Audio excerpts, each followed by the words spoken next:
Hi guys! பாவக்காய பார்த்த உடனே skip பண்ணிறாதீங்க. சூப்பரா இருக்கும். கண்டிப்பா ட்ரை பண்ணி பாருங்க. குட்டீஸ்லேருந்து பெரியவங்க வரைக்கும் எல்லாருமே பாவக்கா அப்டின்னாவே கொஞ்சம் கஷ்டப்பட்டு தான் சாப்பிடுவோம். ஆனா, இந்த மாரி ட்ரை பண்ணி பாருங்களேன். சூப்பரா இருக்கும். அது நான் ஊர்லேருந்து கொண்டு வந்த பச்சை பாவக்காயில தான் செஞ்சிருந்தேன். அதே சூப்பரா இருந்துச்சு. நீங்க வெள்ளையிலலாம் செஞ்சீங்க அப்டின்னா, பாவக்காய்ன்னே சொல்ல முடியாது. கசப்பே இருக்காது. ஃபர்ஸ்ட்டு அதுக்கு பாவக்காய நல்லா சின்ன சின்னதா கட் பண்ணி வச்சுக்கலாம். இப்போ கொஞ்சம் உப்பும், மஞ்சத்தூளும் போட்டு நல்லா கலந்து ஒரு 1/2 மணி நேரம் மூடி வச்சுருங்க.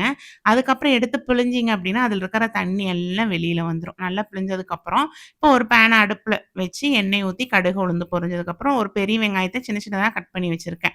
கருகாப்பிலும் போட்டு நல்லா வணங்குனதுக்கப்புறம், அந்த பாவக்காயும் எடுத்து போட்டு எதுவுமே சேர்க்க வேண்டாம். அடுப்ப வந்து ஒரு மீடியம் ஃப்ளேம்ல வச்சு மூடி வச்சுருங்க.